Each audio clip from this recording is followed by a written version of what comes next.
digo es de que no nos pongan, se quite esa trampita que nos pusieron, ¿no? Que las excepciones son tan grandes que en la práctica hemos vivido que hasta ahora no se ha implementado así es. No se ha logrado que el ministerio acepte un día ni para sísmica. Todas son zonas sensibles, en consecuencia no hay día. Entonces, no tiene, por eso es que, desgraciadamente, sí, entendemos que hay un tema de discrecionalidad del funcionario público que quería aplicarla con criterio, ¿no es cierto? Eso no ha ocurrido. Y eso nos ha llevado a que el día de hoy el Perú ha perdido miles de millones de dólares de inversión por esta situación. Ahora, no sé, como mencionaba Germán, no se puede invertir, no se puede explorar en áreas naturales protegidas. Es una área que está restringida, en consecuencia no hay necesidad ahí de decir que salvo las áreas naturales protegidas porque ahí no puedes explorar, ¿no? En todo caso, lo que sí es cierto es que, y aquí no hay ninguna intención, obviamente, de bypassear autorizaciones, ni estándares, ni controles. El tema es cómo logramos una regulación que el funcionario público no la pueda interpretar de manera discrecional diciendo no se puede y impedir la inversión. Creemos que ni debemos flexibilizar de tal manera que se dejen de lado los controles, eso nosotros no estamos de acuerdo porque siempre hay el riesgo de que se cometa algún exceso, ni por otro lado también las prohibiciones que terminan llevándonos a la situación actual. Por eso estamos tratando de buscar un balance que permita que efectivamente el inversionista tenga la certeza de que en un plazo determinado, predecible, va a poder obtener su autorización para perforar. No como ahora que no sabe cuándo. En consecuencia no puede planificar. Para poder hacer una perforación tiene que conseguir los equipos, tiene que contratar a la gente. O sea, y a veces le dice bueno, ya va a salir en 3 meses sale. Y tengo que ir preparándome y resulta que me paso 3 años sin que salga la autorización. Y en el interín tiene que pagar todos los costos fijos vinculados a haber tenido que adquirir los equipos para perforar, contratar a la gente para hacerlo. Más el costo adicional que implica desarrollar todos los estudios técnicos innecesarios y totalmente prescindibles, que o sea, un estudio ambiental, ¿cuál? $2 millones. ¿2 millones de dólares para qué? Para perforar, para determinar algo que no genera ningún impacto. Entonces todo eso al final nos saca de competitividad con los países de la región. Entonces los inversionistas dicen, venir a invertir al Perú es excesivamente costoso, excesivamente la tramitología nos termina agotando. Y por otro lado, en el Perú pareciera que mientras más se genere costos al inversionista es mejor. Ese es un poco, tratando de ser un poquito duros con el mensaje, ¿no es cierto? Porque no necesariamente es así, pero muchos inversionistas expresan en que en este tipo de casos, por ejemplo, es una demostración como el Perú no quiere atraer la inversión, porque teniendo la DIA aprobada, sin embargo, aplica la excepción para todos los casos. Ese es un poco el resumen. Vuelvo a repetir, esto está en las legislaciones de otros países, no estamos reinventando la rueda, no estamos proponiendo algo que no haga, y vuelvo a decir, países que tienen la misma situación que el país, selva amazónica, costa, mar, igualito, y ellos todo lo tienen. Inclusive en países como Estados Unidos, presidente, hemos traído la gente de Repsol para en Alaska, 60 días para todos los permisos. ¿No? Entonces hemos tenido varios de nuestros inversionistas que nos han traído las experiencias y nos dicen el Perú, sin duda, lamentablemente esto no es una buena data, el Perú es quizás uno de los peores países en términos de incentivos para la inversión en hidrocarburos por la tramitología y el excesivo tiempo que se toma para aprobar. Yo quiero hacer una precisión más todavía. Uno dice, o sea, las empresas se tienen que enfrentar a estos permisos largos y todo, y entonces uno piensa, bueno, las empresas se van.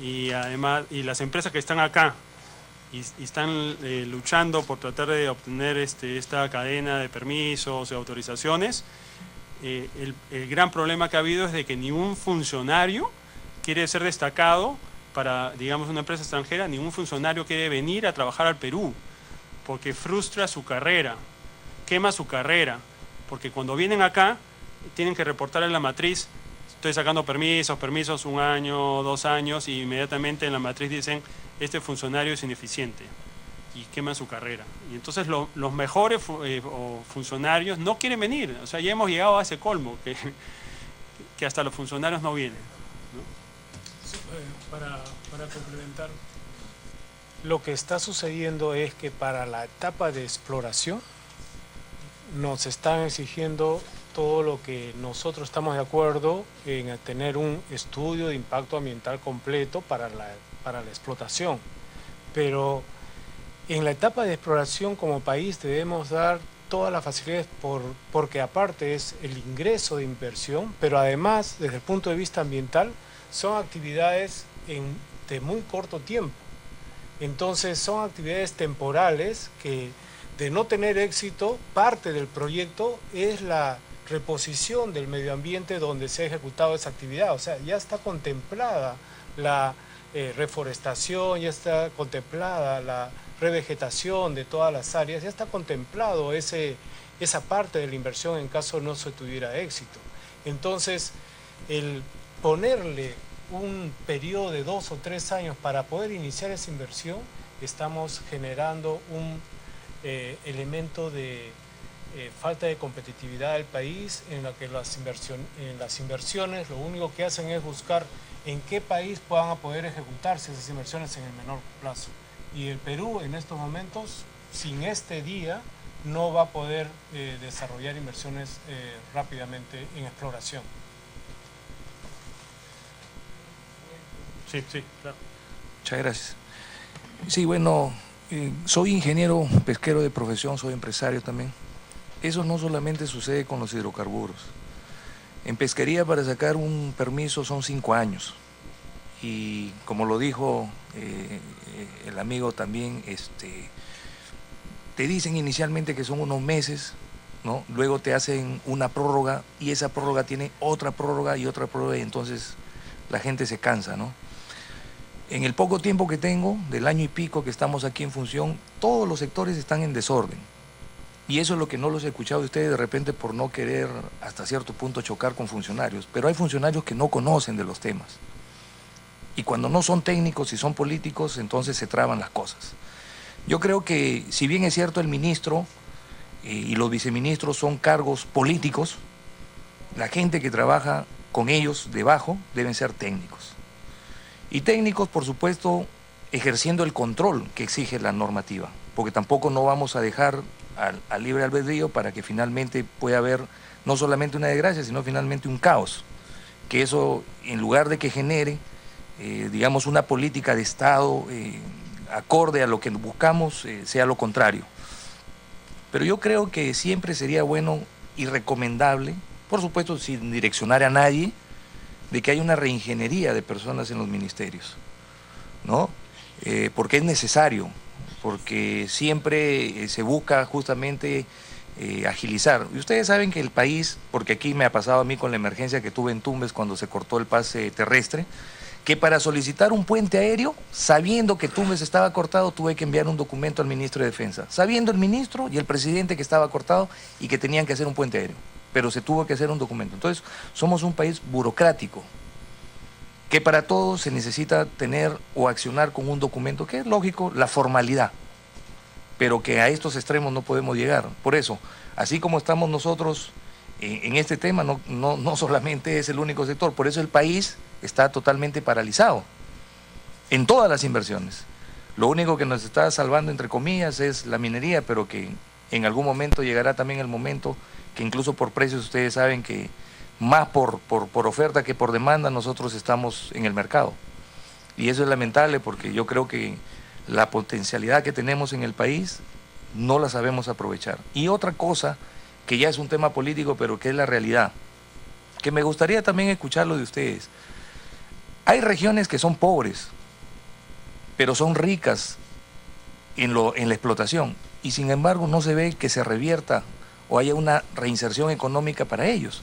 Entonces, eso genera justamente lo que estamos hablando, la parte social, las protestas, genera justamente el caos, y eso es lo que el Estado, como Estado, debe hacerlo, y el actual gobierno de turno no lo ha hecho. No esperemos nuevamente pues de que hayan, en Tumbes ahorita hay una protesta, porque ustedes saben bien que tampoco BPZ, que inicialmente hizo ahí, digamos, la exploración y luego la explotación, ha cumplido con la producción que inicialmente ofrecieron.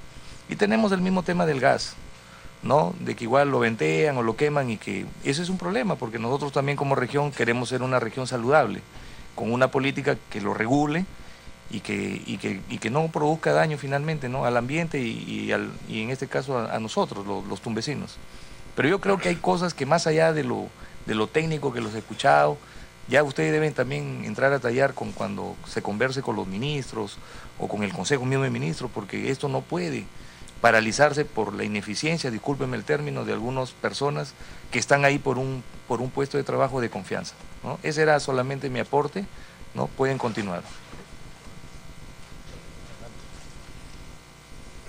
Bueno, presidente, yo suscribo todo lo que ha mencionado, porque o sea, todo esto podemos sacar la mejor ley, pero si no tenemos quien aplique correctamente, esto no sirve. Entonces sí, efectivamente, se necesita asegurar que la calidad del funcionario público sea la adecuada, porque si no es lo contrario, vamos a terminar con lo que ocurrió con la famosa DIA, ¿no? Donde la aplicación se le sacó la vuelta y al final terminó afectando inversiones. Sí, yo suscribo también 100% lo que dice, y creo que hay 3 pilares que se están siguiendo. 1, la creación del viceministro de Hidrocarburos. 2, la modificación de la ley orgánica. Y 3, falta la reingeniería de Perupetro.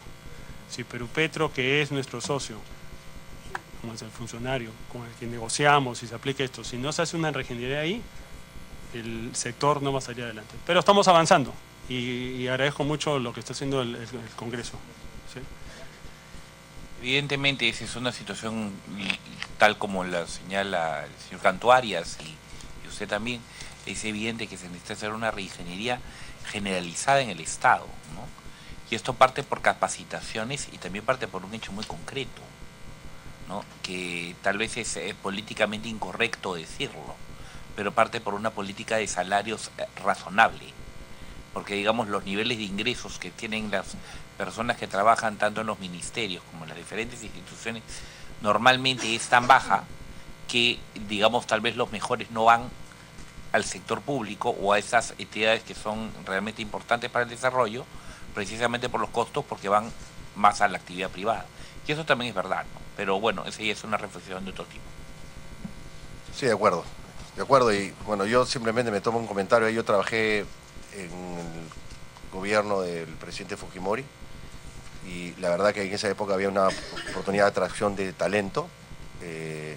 Muchos de los que han pasado por el sector público ahora, inclusive la ministra de Energía y Minas reciente, Cayetana Lojovín, que yo fui jefa de gabinete del primer ministro y trabajaba con nosotros, y ahí se formó, y una persona talentosa, así como ellas. Pero claro, en ese momento había un marco de incentivo para atraer talento al Estado, y por eso que se pudo hacer toda la reforma que se hicieron en toda esa época, ¿no? Entonces sí, claro, y aquí sin entrar en un tema político, no pretendo eso. Lo que menciono es que lo que sí ha funcionado en el país es que cuando un gobierno atrae talento al sector público, entonces se pueden implementar las reformas en beneficio del país. Y un muy buen ejemplo de ellos es el tema de minería. La gran reforma de minería, yo participé en ese proceso porque justamente era jefe de gabinete del Premier, que era también ministro de Energía y Minas. Esa reforma que vino acompañada de un proceso muy similar a este, donde hubo una consulta abierta y se enriqueció, se habló con las diferentes partes, vino luego con toda una reingeniería del ministerio, donde se creó todo un grupo de trabajo que acompañó a todos los proyectos, con gente capaz y obviamente honesta, donde en ese momento el sector público tenía gente muy talentosa, profesionales que venían del exterior, que querían venir a servir al país. Y eso se hizo sobre la base de un incentivo, no solamente económico, diría yo también una propuesta de valor del Estado, de vender el Estado como un lugar atractivo para trabajar, como una oportunidad de realmente desarrollar algo retador, más allá obviamente de que muchos de los jóvenes que entramos al sector público lo hacíamos también por un tema de servir al país. Creo que eso se ha perdido, ¿no? Se ha perdido mucho y eso es lo que habría que recuperar. Y creo que en el sector de hidrocarburos, como mencionaba Germán, ahora quizás hay una mayor oportunidad, y lo digo con todo respeto, es quizás de los pocos sectores en este momento de la economía donde veo que hay un trabajo entre el Poder Ejecutivo y el Congreso, donde se están ambos trabajando de la mano con el sector privado con el mismo objetivo, que es promover inversión en beneficio del país y de las regiones. Entonces creería yo que hay una mayor oportunidad de atraer talento que pueda colaborar con que efectivamente se reactive el sector y que tengamos gente con más capacidades. Y por el lado del sector privado, lo único que les puedo decir es que mientras más capaz sea el funcionario público, genera más confianza al sector privado. Y cuando digo más capaz, se quiere decir aquel funcionario que tú no sabes que es un tipo honesto y que adicionalmente es duro negociando, para el sector privado es mucho mejor, porque sabe que ese acuerdo o decisión va a ser sostenible, va a ser respetado porque está siendo tomado por un funcionario de calidad. Cuando tenemos problemas de debilidad institucional es cuando vienen todas estas discusiones que estamos teniendo ahora. Y estas dudas de que si efectivamente cada vez detrás que hablamos de renegociar contratos, siempre tenemos la suspicacia de que va a haber algo indebido, ¿no? Que es válido por lo que estamos viviendo en el país. pero eso deberíamos darle paso más bien a una relación en la cual entre el sector público y el sector privado se construya confianza, porque en ambos lados todos los dos actúan con buena fe y con ética, ¿no? No pretendo mencionar eso, lo único que quiero rescatar es que sí, efectivamente, si es que no complementamos esto con funcionarios de calidad, la reforma podría quedar simplemente encarpetada, ¿no? Y la experiencia que hubo en el año 97 con la reforma minera, acompañada de gente de talento, es una muy buena demostración. Recordemos que en esa época el Perú no era un país minero. El año 95, 96 que sale la reforma impulsada por el gobierno, no era un país minero. El Perú tenía algunas empresas pequeñas, nadie mejor que yo para contárselo, yo trabajaba en el sector minero y me encargaba de negociar contratos de joint venture minero con las empresas más importantes para los empresarios peruanos. Era un país chiquito en minería y se ha dado el gran salto y el día de hoy el Perú es un país minero, una potencia minera. Lo mismo puede ocurrir en hidrocarburos, tenemos ese mismo potencial. Yo creo que con todo este trabajo que se está haciendo, se está dando las bases. Si no tenemos el talento en el sector público, esto no va a ocurrir, porque entonces no va a haber confianza. Entonces sí creo que es una reforma válida, nosotros no la habíamos mapeado entre los puntos, creo que sí el tema de competencias y capacidades del sector público es un punto a incluir en las reformas. Nosotros lo vamos a incorporar como uno de los 5 puntos, o un sexto punto en la reforma de competitividad que estamos planteando. ¿Se dan cuenta que no era técnico solamente la mesa? Entonces, eso es lo que necesitamos que ustedes también lo digan. Porque cuando nosotros lo decimos, dicen, no, es un tema político, porque ellos son de una agrupación y acá el gobierno de turno tiene, o es otra agrupación. Entonces, acá lo que nosotros necesitamos es, así como lo dijo usted, es decir las cosas como son. Y otra cosa muy importante que acojo y saludo y felicito a Juan Carlos, que es el presidente de este grupo, es justamente al haberme dado la oportunidad de que este grupo haya sesionado primero en Tumbes.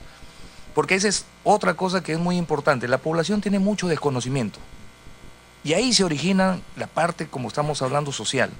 No saben lo que es una regalía.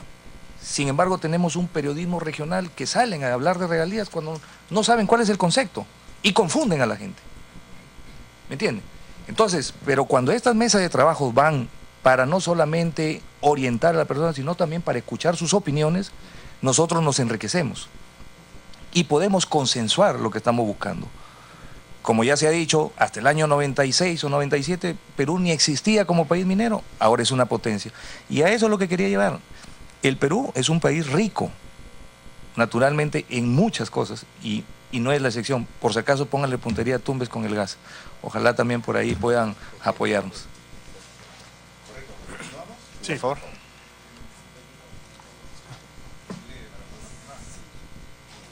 Un elemento también a tener en cuenta es la percepción que hay en la población de que los recursos que genera esta actividad finalmente no llega a ello, ¿no? Lo dijo también el congresista. Entonces, y esto amerita trabajar normas complementarias de repente, ¿no es cierto? Por ejemplo, lo que sucede con los recursos del canon petrolero. Les cuento lo que sucede en Loreto. Hay 53 gobiernos locales, un gobierno regional, 2 universidades y el Instituto de Investigaciones. Entre ellos se distribuyen todos los recursos. Pero vamos a un gobierno local, ¿no? Que entre todos los gobiernos locales reciben el 40%. Entre 53 gobiernos locales les llega un poquito a cada uno. ¿Qué hacen con estos recursos? Un puentecito, ¿no? Un pequeño sistema de pozos artesianos, que son pequeñas obritas que no duran ni 2 o 3 años. Y otra vez el Estado tiene que estar reinvirtiendo. Entonces los recursos prácticamente se licúan. Entonces por eso es que no ven. Entonces también es muy importante complementar toda esa norma con otros aspectos que realmente generen un proceso de desarrollo en las regiones. Listo. Seguimos. Tenemos un comentario al artículo 4 de la ley orgánica, en la que cuando otros sectores emitan normas o reglamentos relacionados con la actividad de hidrocarburos, deben de pedir opinión previa al Ministerio de Energía y Minas. Esto en algunos casos no se está cumpliendo al pie de la regla, se está perforando la ley. Un caso que tenemos es la creación de las reservas de marinas, que es en la zona offshore, y lo que nosotros queremos es de que se mejore este artículo en el sentido de que se le tenga que pedir opinión favorable vinculante al Ministerio de Energía y Minas, no solamente para las normas y reglamentos, sino para los acuerdos, disposiciones, decisiones y resoluciones de cualquier tipo, ¿no? Tenemos que blindarnos para que no se pueda perforar esta ley orgánica. Y también que se respeten los derechos adquiridos que tienen actualmente los contratistas en los contratos suscritos, porque estos contratos son contratos ley. Continuando, tenemos el artículo 45. Ya lo hemos mencionado, que lo que queremos es que Perupetro pueda establecer regalías flat, mínimas, escalonadas, diferenciales, de acuerdo al resultado económico, potencial de producción y las características de cada yacimiento. Ya Felipe lo recalcó esto. Seguidamente, también una propuesta que existe en Colombia es de que se puedan trasladar, si un contratista tiene 2 lotes de exploración, que uno pueda trasladar las obligaciones mínimas de trabajo de un lote al otro. Por ejemplo, si uno de los lotes está paralizado por un tema social, ambiental o diverso, para que ese lote no se pierda y esté en fuerza mayor por mucho tiempo, uno pueda trasladar la obligación de ese lote, la obligación mínima de ese lote a otro lote y por tanto en el otro lote se puede hacer mucho más actividad, hay inversión y haya trabajo. Seguidamente tenemos un comentario en el artículo 60 y 61 que trata de la admisión temporal de bienes para la exploración. Actualmente, cuando uno importa temporalmente un bien en la etapa de exploración, lo ingresa sin pago de ningún tipo de pago de derecho, salvo poner una fianza, pero este beneficio es solamente por 2 años, pudiéndose renovar por 2 años más. O sea, el plazo total son 4 años. Pero la exploración, el periodo de exploración es de 10 años. Entonces hay 6 años en los cuales están desprotegidos. Entonces lo que nosotros proponemos es de que los bienes que tú importes en la etapa de exploración los puedas traer al Perú por 10 años. Y así haya un match entre plazo de exploración y plazo que tú puedas traer la importación. También que esos bienes tú los puedas transferir a otro operador y no los tengas que sacar al país para que luego otro operador los tenga que traer, sino que se le transfiere al otro operador y el otro operador pone su fianza y con eso no se paran las operaciones y hay agilidad en las inversiones y creación de trabajo. Otro tema es el de la estabilidad tributaria, artículo... Muy importante. Sí, perdón, vías de acceso en zonas remotas. Como ya lo ha dicho Felipe, el Ministerio de Energía y Minas nunca ha otorgado la posibilidad de construir vías y siempre te exige que utilices helicóptero en la etapa de exploración, ¿no? En la selva. Sobre todo, digamos, uno lleva los equipos en barcazas hasta un punto y luego los tiene que comenzar a transportar en helicóptero. Si digamos el punto de perforación está a 2 kilómetros o algo, ¿por qué no construir una carretera? En los 90 se hacía muchísimo eso, claro. Incluso yo he tenido la experiencia de una empresa que perforó y construyó el camino, la primera locación, el camino en la segunda locación, no encontró nada, lamentablemente decidió irse del país, abandonó el camino y les digo, en 6 meses, cuando se sobrevoló, ya no se podía identificar dónde había sido el camino porque la selva inmediatamente lo cubrió, ¿no? Y entonces ahora hay proyectos en la selva que no son económicamente viables por el uso de los helicópteros y eso nos hace totalmente no competitivos si se nos comparan con los países vecinos, ¿no? Ese es un punto, presidente, como mencionamos al inicio, que creemos que es clave, entre las 3 medidas que estamos proponiendo para reducir los sobrecostos que tiene la selva y ver de una manera que sea más competitivo. Regalías, caminos e infraestructura, creemos que es la forma como en la selva se puede lograr reducir esos sobrecostos y hacer que podamos poner en valor las reservas que tenemos muy rápidamente, ¿no? Ok, seguidamente el artículo 63 en lo que es estabilidad tributaria. en el sector de hidrocarburos, en los contratos, cuando uno firma un contrato, la tasa de impuesto a la renta para todos los diferentes sectores es 30%. Para el caso de los contratos de licencia, si tú quieres que tu contrato tenga estabilidad tributaria, tienes que pagar 2% más. O sea, las empresas pagan 32%. Entonces decimos, ¿por qué tiene que haber esta discriminación? Si en otros sectores que también gozan de la estabilidad pagan 30%. Entonces nuestra propuesta es de que se iguale esto y que todo en el sector de hidrocarburos, cuando firmes un contrato de licencia, e incluso los contratos actuales, puedan establecerse que su tasa, a su tasa de impuesto a la renta no se le aplique este 2% adicional. ¿No? No nos hace competitivos. No se está buscando un beneficio adicional, ¿no? Pero eso sí, efectivamente, no hace mucho sentido. Mientras en minería, en infraestructura, te estabilizan la tasa del impuesto a la renta vigente, aquí le tienes que aplicar 2 puntos, como un castigo por tener estabilidad. Eso es otro desincentivo frente a otras industrias, ¿no? Es eliminar una iniquidad. En realidad, debería ser...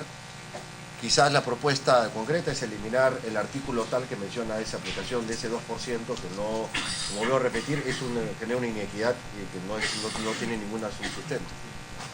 Seguidamente, la subdivisión de contratos. Como ya hemos mencionado, esto es muy importante. Los inversionistas piensan en yacimientos, no piensan en contratos, en un bloque, ¿no? Sino piensan... yo quiero invertir en un yacimiento, entonces si hay un contrato y un área donde hay un descubrimiento de petróleo pesado, ligero, gas, y tú dices en esta actividad que es ultra riesgosa, siempre los inversionistas, los contratistas están buscando otros socios para compartir los riesgos. Y ya se da en la práctica, y es usual, de que un inversionista dice, yo quiero entrar en petróleo ligero, no quiero entrar en el petróleo pesado ni en el gas que tienes acá. Entonces una posibilidad para atraer a esos inversionistas es dividir el lote de acuerdo a yacimientos. Ya se dio en la práctica y como no estaba en la ley, Perupetro en un lote que había gas y petróleo no quiso dividirlo, ¿no? Se da en otros lados, es común, y creo que beneficiaría mucho a la atracción de inversionistas. En el caso de EPZ, se lo digo con un ejemplo práctico. Shell quiso entrar a ese lote y Shell dijo, yo no quiero gas, yo quiero petróleo, ¿no? Y entonces le dijo a Perupetro, vamos a dividir el contrato en 2 y lo vamos a llevar con Shell. No quisieron, y fue uno de los temas que hizo que Shell no entre al país. Entonces estaríamos hablando de repente de la creación de algunas figuras, ¿no? Equiparándolo al tema de minería, y minería, por ejemplo, lo subdividen en unidades o acumulación o agrupamiento. De repente ese tipo de figuras podríamos tratar de implementarlas dentro de la ley para que pueda haber algo más productivo y se pueda dar la subdivisión de contratos sin necesidad de verlo como una subdivisión, ¿no? Sino como una figura legal ya establecida. Podría ser uno de los puntos. El contrato lo puedas hacer en 2. Muy buen punto. No, y el tema de minería. Crearlo esa figura legal, crearle. Justo yendo a ese punto, presidente, nosotros no estamos discutiendo en sí mismo el componente del por qué un sistema por qué en el caso de hidrocarburos se requiere todo un sistema de contratos y licitaciones cuando en minería no se requiere. Okay, no estamos objetando eso, no estamos entrando en ese detalle, pero lo que sí objetamos es la excesiva, la poca flexibilidad que existe en el sector hidrocarburos, comparado con otras industrias como el sector minero, donde tienen figuras legales que las apoyan. Amplísima flexibilidad, ¿no? Nosotros discutíamos con Perupetro, presidente, por qué tiene que ser tan estricto en el tema de la categorización de los contratistas. En el sector minero lo que hizo la gran diferencia fue que vinieron todas estas empresas juniors, que son principalmente empresas de inversión de riesgo, exploran, descubren y luego se lo venden a una gran empresa y aceleran todo el proceso. Aquí en el Perú queremos que quien venga a hacer la perforación tengan que ser las grandes empresas. Entonces, ni siquiera... Entonces, ¿qué pasa? Claro, tienes un montón de fondos de inversión que tienen plata para invertir, pero que no cumplen los requisitos, porque no son empresas que tienen años de años. Entonces, no califican. Entonces, la verdad que no entendemos ese tema, yendo a ese punto. ¿Por qué en el caso del sector hidrocarburos se es tan poco flexible, dándole alternativas? Pareciera que en el sector hidrocarburos uno tuviera la percepción de que las empresas vienen a hacer trampa en todos los casos, y en el sector minero no. y hemos visto que el boom del sector minero en el Perú se ha dado por un marco mucho más flexible